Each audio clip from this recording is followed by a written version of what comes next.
Madam President, The senator from Missouri.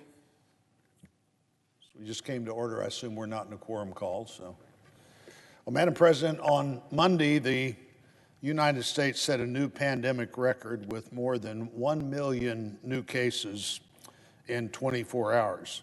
I'm sure you and I and everyone who's thinking about this would have hoped we'd be in a very different place right now than we are, but pretty significant 2 years into the pandemic to set that kind of record. What's most concerning about this is many people who are concerned with catching the virus or who think they may already have it can't get access to tests.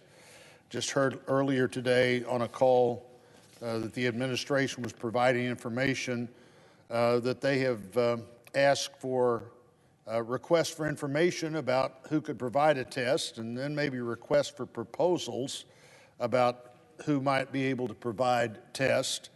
But we're way down the road to be asking about who can provide tests. Congress has provided more than $80 billion for COVID testing. If you look at the size of the defense budget, this is a pretty big percentage of the defense budget. We've lost track, I think, of how much money $1 billion or $1 trillion or $80 billion is, but the administration's had $80 billion. Over half of it, $47 billion, they got in March in the American Rescue Plan. This is supposed to cover everything from research and development of new rapid tests to manufacturing and purchase of these tests, to funding for state and local governments to distribute these tests. And here we are 9 months later, and we are concerned that we don't have tests because we don't have enough tests. For the last month, Americans have faced long lines at testing centers. They've gone to places where they thought they could purchase a rapid test to find empty shelves. The question I really have is the same that many Americans have, which is what went wrong? Why are we facing such a shortage of tests now? How could we possibly have had $80 billion available for a minimum of 9 months? And now we're back in a testing problem. I think the answer surely is not a lack of funding, but I think more fundamentally a lack of strategy, a lack of priority, and a failure to anticipate the ongoing testing needs by the administration. When this administration came into office, their COVID-19 policy could have been called vaccines first. And while I've been vaccinated and while I've urged all Americans to get a vaccine unless your doctor tells you not to, it's always been clear to me that the vaccine was only one part of the process. In fact, if you remember from the very first, the vaccines were at a level that indicated that roughly 1 out of 10 people that had a vaccine would also get COVID. Now, what we know now is that person that gets COVID that have had a vaccine is not going to be incredibly affected by it in all likelihood, but it shouldn't have been a shock that many people who got a vaccine would also get COVID and would also want to know if they had COVID. Yet for a full year, the administration has focused almost exclusively on one thing, and testing and treatments have not had the attention they should have had, or now that they must have. That failure's come at a steep cost. Today, Americans can't find over-the-counter tests, and the nation lacks a comprehensive, reliable testing infrastructure. Early in the pandemic, former Senator Lamar Alexander and I were on the phone nearly every day with officials from the Department of Health and Human Services to get a better understanding of how to fight the virus. He was the chairman of the appropriating committee. I was the chairman of the authorizing committee. We thought we had come up with a plan that, if carried out, would work just right. In fact, the result of those conversations was a twofold testing response.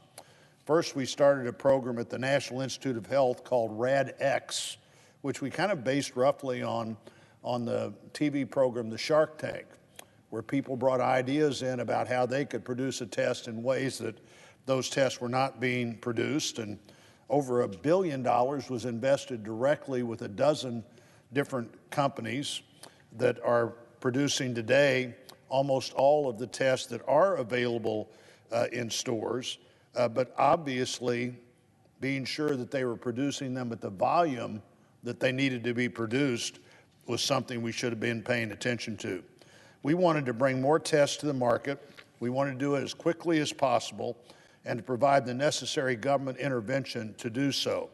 So in the first 6 months of the RADx program, at the end of that 6 months, they were delivering 2 million tests a day and 100% of all of the tests that were available for at-home testing. Secondly, Senator Alexander and I thought that testing should be a widespread and easily available, easy to take. As we push to reopen schools and keep them open, we want to do the things that have a test that is frequent, that's inexpensive, and makes sense. We went on, we appropriated more than $30 billion for testing activities in the first 5 bipartisan bills to deal with COVID. Later in the American Rescue Plan, an additional $47.8 billion for testing activities was made available. Now, remember, this legislation that was partisan in nature. No Republican voted for it. It had easier transfer authority from category to category than any appropriations bill in the last 10 years. And frankly, we sent a letter to the Secretary of HHS this week, Senator Burr and I did, asking exactly where did this money get spent on? And I'm afraid we're going to find out that not nearly all of it got spent on testing. The lack of funding has not been a problem. And I think we need to know what happened to the money and what we need to do to make the kind of investment now that we thought that $80 billion would surely have made. When people asked last month about the difficulties in getting tests and why the administration wasn't making tests free and available, the White House press secretary said she just dismissed the idea as out of hand. Then less than 3 weeks later, they did an about-face and announced they'd distribute rapid tests to any American who wants one. Now, that's a bold idea. It's one the Europeans have been using throughout the pandemic. But let's look at what the administration actually did. They'll spend $3 billion for 500 million rapid tests. That'd be about 1.5 tests per person. They're also saying right now that really to have faith in the rapid test, you probably need to take 2 of them. So the 1.5 per person doesn't do quite what it needed to do.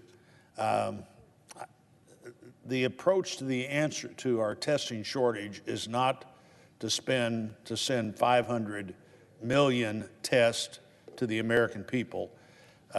These tests haven't been purchased yet. They haven't been produced yet. They haven't been distributed yet.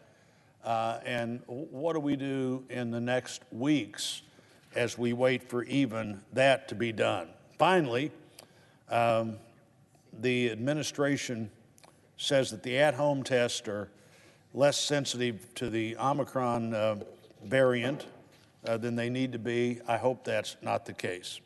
It's time the administration began to recognize that vaccines are a powerful weapon, that we need to continue to focus on them, but we also need to have a broader strategy. That strategy has to include people finding out whether they have COVID-19 or not. This is a wake-up call. I hope we wake up.